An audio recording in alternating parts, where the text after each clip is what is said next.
فوز مهم جدًا قدر يحققه النادي الأهلي النهارده على فريق ميدياما الغاني بالفوز 1-0 بهدف أحرزه حسين الشحات في بداية الشوط التاني، ويمكن يا جماعة الفوز ده بيبعدك تمامًا عن الحسابات وعن حسبة بيرما اللي أنت بتُقع فيها كل سنة بعد 5 جولات من دوري أبطال أفريقيا في دور المجموعات. الفوز ده بيضمن لك الصدارة بعد نهاية 5 جولات من دوري أبطال أفريقيا. الفوز ده بصرف النظر عن نتيجة لقاء بكرة أنت ضامن الصدارة. نتيجة لقاء بكرة هتبقى مهمة بالنسبة لك، إن فوز أي فريق بكرة إن شاء الله هيضمن للنادي الأهلي الصعود رسميًا لدور التمانية في دوري أبطال أفريقيا. يمكن كان في تباين كبير جدًا في أداء النادي الأهلي في أحداث الشوط الأولاني وأحداث الشوط التاني.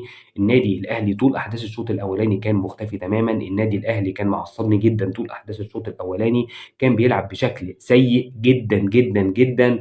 وهيطلع ناس يقولوا لي أرضية الملعب سيئة، الأجواء سيئة، النادي الأهلي اتأخر في السفر. أنا يا جماعة مع احترامي لكل الأعذار دي، أنا باتكلم على اللي باشوفه في الملعب. اللي باشوفه في الملعب هو اللي أنا باقول عليه وباطلع أقوله لحضراتكم. النادي الأهلي الشوط الأولاني كان سيء جدًا.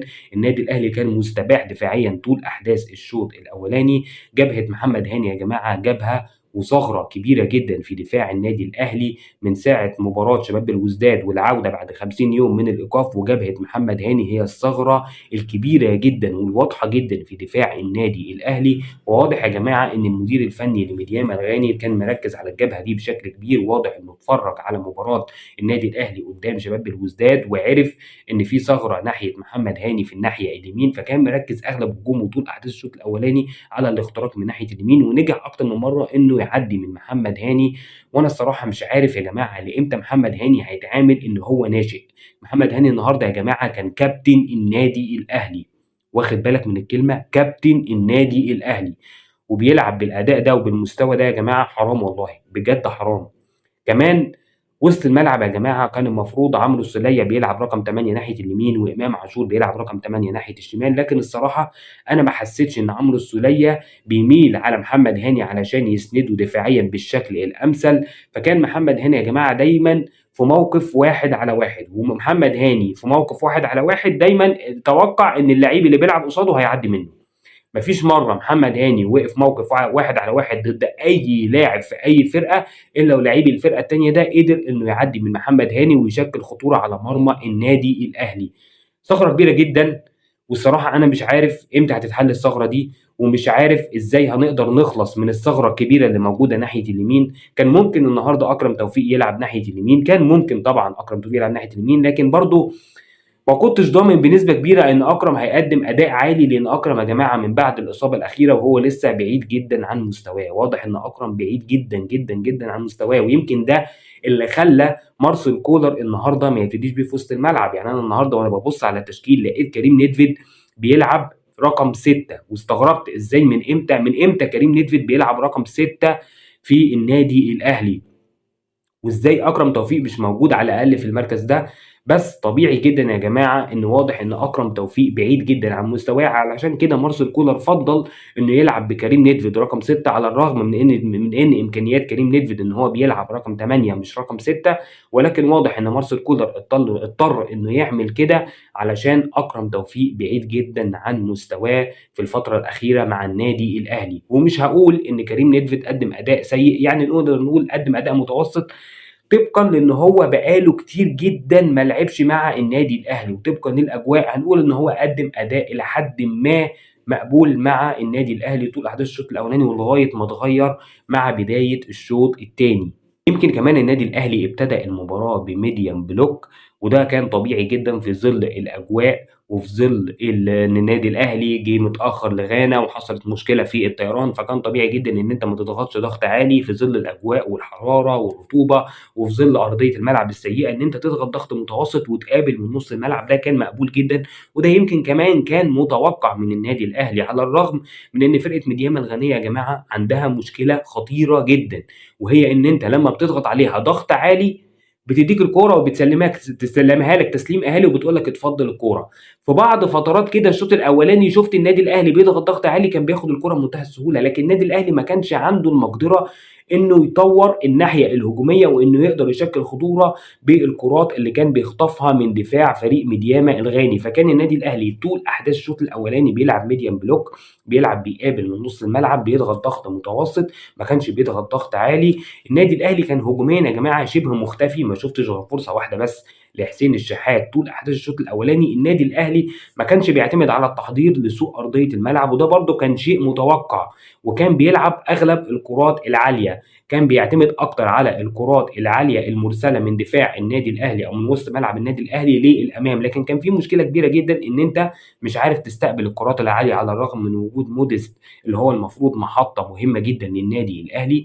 مش عارف تسيطر على الكرات العاليه، مش عارف تشكل اي خطوره بالكرات العاليه اللي انت بتلعبها، فكنت بتفقد الكوره بمنتهى السهوله، وكنت تحس ان فريق ميدياما الغاني معاه الكوره اغلب الوقت، لان النادي الاهلي ما كانش عارف يخرج بالكوره، وطريقه خروجه بالكوره عن طريق الكرات العاليه ما كانتش مظبوطه، وكانت اغلب الكرات العاليه غلط، فما كانش عارف يخرج بالكره تماما. وكنت تحس ان النادي الاهلي مضغوط بشكل كبير جدا، النادي الاهلي محاصر في وسط ملعبه من فرقه ميدياما، وده بسبب ان انت مش عارف تخرج بالكوره، ان انت لما بتقطع الكوره من فريق ميدياما الغاني مش عارف ان انت تخرج بيها. يمكن حكم لقاء النهارده طول احداث الشوط الاولاني كان بيحسب فاولات كتير جدا لفرقه ميدياما الغانيه على حدود منطقه الجزاء، فاولات كتير جدا حسيت انها اوفر زياده عن اللزوم، وحسيت انها فيها مجامله شويه لفرقه ميدياما. لكن الفاولات دي يا جماعه الصراحه كانت في منتهى الخطوره، هم مميزين جدا في الفاولات، في الضربات الركنيه، الضربات الثابته عموما هم مميزين فيها جدا، وشكلت خطوره على مرمى النادي الاهلي. والنهارده شفت يا جماعه مولد حارس مرمى مهم جدا للكوره المصريه في العشر سنين اللي جايين على الاقل. مصطفى شوبير يا جماعه هيبقى الحارس الاساسي لمنتخب مصر قريبا جدا جدا جدا بعد نهايه عصر محمد الشناوي. النهارده يا جماعه مصطفى شوبير بيلعب بمنتهى الثقه، بيلعب بان هو حارس كبير، ما عندوش اي رهبه، ما عندوش اي خوف من احداث اللقاء، مش متوتر خالص، بيلعب بهدوء. حارس عنده ثقه كبيره في نفسه، حارس عنده ثقه في امكانياته، عارف ان هو عنده امكانيات كبيره جدا، وانا عندي ثقه في امكانياتي. النهارده يا جماعه مصطفى شوبير انقذ النادي الاهلي في اكتر من كوره، كورتين في الشوط الاولاني بمنتهى الخطوره بيتشاطوا عليه، بيقدر ان هو يتعامل معاهم بمنتهى القوه وبيطلع ضربات ركنيه.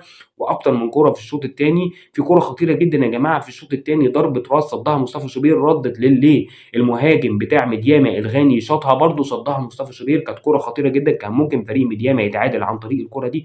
فمصطفى شوبير يا جماعه خامه حارس مميز جدا، حارس واثق من نفسه، حارس عنده امكانيات عاليه جدا، حارس فعلا موهوب. زي المثل ما بيقول ابن الوز عوام، ابن احمد شوبير واضح ان هو حارس مرمى كبير جدا، واضح ان هو هيشكل خطوره كبيره جدا على محمد الشناوي حتى بعد رجوع محمد الشناوي من الاصابه. واضح ان مصطفى شوبير خامه مبشره. مصطفى شوبير يا جماعه بيكتب اسمه بحروف من ذهب في تاريخ النادي الاهلي، وبيقول انا حارس مرمى النادي الاهلي القادم. برافو يا اوفا، استمر يا اوفا، انت حارس كبير، واثقين كلنا فيك، واثقين في امكانياتك، المهم الاستمراريه. عايز اتكلم كمان يا جماعه على محمد عبد المنعم. محمد عبد المنعم كان سيء جدا النهارده يا جماعه. محمد عبد المنعم طول الشوط الاولاني بالتحديد كان سيء جدا جدا جدا جدا. يمكن فرق كبير قوي يا جماعه ما بين محمد عبد المنعم وما بين ياسر ابراهيم. ياسر ابراهيم يا جماعه بيقدم افضل مستوى ليه مع النادي الاهلي من ساعه ما رجله دخلت ملعب التتش. ياسر ابراهيم حاليا يا جماعه هو المدافع الافضل في مصر. ياسر ابراهيم النهارده وفي مباراه كمان شباب الوزداد هو اللاعب الابرز مع مصطفى شوبير. يمكن ياسر ابراهيم يا جماعه برغم تالقه الشديد ده، ولكن للاسف جنبيه محمد عبد المنعم بيعاني من تراجع كبير في المستوى. محمد عبد المنعم النهارده يا جماعه بيلعب بتعالي كبير جدا على الكوره، عايز كل مره يلعب الكوره بشكل فني جميل، ما بيلعبش السهل، بيعمل مشكله على فريقه بدون داعي عن طريق ان هو بيلعب بثقه زايده جدا. ولو استمر محمد عبد المنعم بالاداء ده لازم وقفه كبيره جدا من مارسيل كولر مع محمد عبد المنعم، لان واضح ان في تراجع كبير جدا في مستوى محمد عبد المنعم من ساعه كمان بطوله الامم الافريقيه.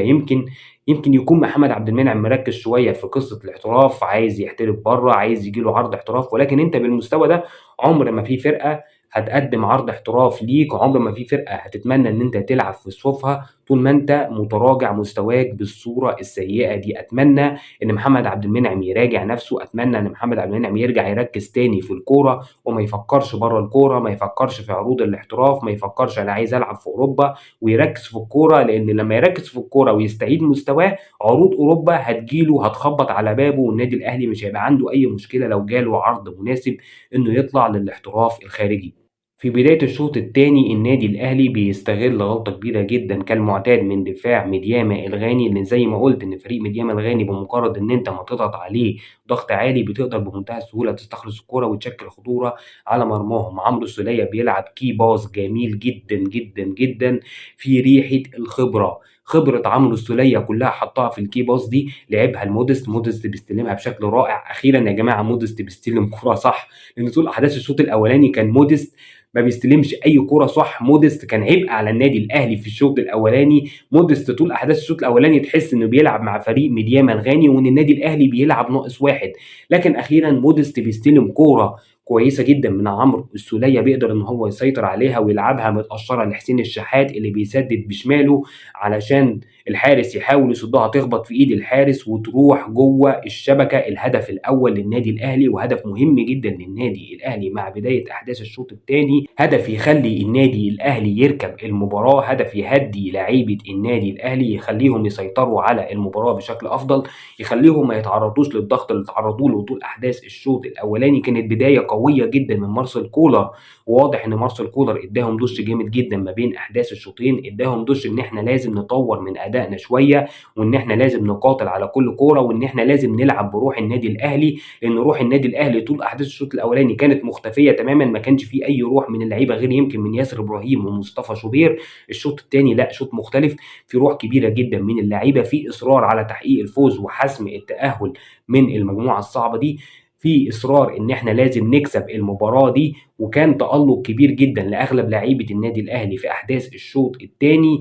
شفت كمان ان كمان امام عاشور يا جماعه قدم شوط تاني مميز جدا جدا جدا جدا مع مصطفى شوبير ومع ياسر ابراهيم، وكنت قلقت شويه بعد اصابه ياسر ابراهيم في منتصف الشوط الثاني، لكن الحمد لله رامي ربيعه قدر ان هو يقوم بالواجب. وكمان النادي الاهلي في اخر 10 دقائق يا جماعه من احداث الشوط الثاني ما اداش فرصه خالص لفرقه ميدياما الغانيه انها تشكل اي خطوره على مرمى مصطفى شوبير. واضح ان فارق اللياقه البدنيه ما اسعفش فريق ميدياما الغانيه، لان واضح ان هم لياقتهم البدنيه ما اسعفتهمش ان هم يكملوا بقيه الشوط الثاني بمنتهى القوه اللي كانوا بادئين بيها الشوط الاولاني. وده فارق لياقه بدنيه واضح جدا قدر يستغله النادي الاهلي في اخر 10 دقائق، قدر يسيطر على الكوره، قدر يمنع خطوره فريق ميدياما الغاني في اخر 10 دقائق من احداث الشوط الثاني. تالق كبير جدا لامام عاشور، محاربه على كل كوره في احداث الشوط الثاني، بيقاتل على كل كوره، بيحاول يضغط بشكل كبير جدا علشان يخطف الكوره من فريق ميدياما الغاني.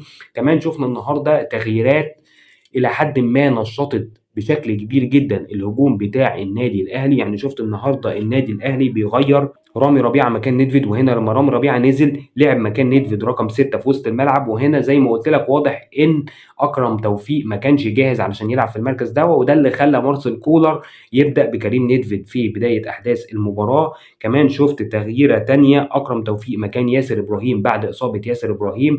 التغييره دي لما اتعملت اكرم توفيق راح في رقم 6 مكان رامي ربيعه، ورامي ربيعه راح سيرد باك تاني مع محمد عبد المنعم. بقيه التغييرات تغييرات مركز بمركز، وسام ابو علي مكان مودست، رضا سليم مكان حسين الشحات، كريم فؤاد مكان بيرسي تاو. يمكن بيرسي تاو كان مختفي طول احداث المباراه، ما قدمش حاجه طول احداث المباراه، كذلك برضو كريم فؤاد لما نزل ما قدمش حاجه كبيره طول احداث المباراه. ولكن يا جماعه انا هقف هنا على رضا سليم. رضا سليم يا جماعه لازم ياخد الفترة اللي جاية وقت أطول شوية. رضا سليم يا جماعة لما نزل ضيع كورتين خطيرتين جدا، وكان ممكن يعزز تقدم النادي الأهلي بهدف تاني. كمان وسام ابو علي لما نزل، يمكن وسام ابو علي يا جماعه ما لعبش وقت طويل، لكن من لمسته للكوره ومن تحركاته واضح انه هيبقى اضافه كبيره جدا للنادي الاهلي في مركز المهاجم، وان شاء الله يبقى عوض للنادي الاهلي في المركز ده، لان النادي الاهلي بقاله اكتر من كذا سنه بيعاني في مركز المهاجم الصريح. كمان يا جماعه اللي فرق مع النادي الاهلي في الشوط الثاني هي خبره النادي الاهلي. خبره النادي الاهلي يا جماعه ساهمت بشكل كبير جدا في ان هو يهدي رتم اللعب بعد ما تقدم بالنتيجه بهدف نظيف، في ان هو بيمتص حماس فرقة ميدياما الغنية. زي ما قلت فرقة ميدياما حاولت برضو من ناحية اليمين ومن ناحية الشمال شوية، ولكن النادي الأهلي في مجمل اللقاء قدر بخبرته إن هو يطلع بنتيجة الفوز، قدر إن هو يطلع بالكلين شيت المهم جدا. يمكن أنت في 5 مباريات في دور المجموعات في دوري أبطال أفريقيا بتقدر إن يخش فيك في مرماك هدف واحد بس، وده شيء إيجابي جدا للنادي الأهلي ولدفاع النادي الأهلي والحارس مرمى النادي الأهلي، خصوصا إن أنت ما بتلعبش حاليا بالحارس الأساسي. وزي ما قلت بالتوفيق للنادي الاهلي فيما هو قادم، بالتوفيق لمصطفى شوبير. واتمنى ان اصابه ياسر ابراهيم يا جماعه تكون اصابه بسيطه، لان الصراحه لما اتصاب ياسر ابراهيم وخرج انا حطيت ايدي على قلبي وقلقت جدا، لان انت الدفاع كان ممكن يتاثر باصابه ياسر ابراهيم. لكن الحمد لله رامي ربيعه قدم اداء كويس جدا في مركز قلب الدفاع، وما حسسناش بفرق كبير بعد غياب ياسر ابراهيم للاصابه. اتمنى عوده ياسر ابراهيم بسرعه. بس ده كان كل اللي معانا في فيديو النهارده. اتمنى لو الفيديو عجبكم تدعموني بلايك، سبسكرايب للقناه، مستني اراكم في الكومنتات. السلام عليكم ورحمه الله وبركاته. السلام عليكم.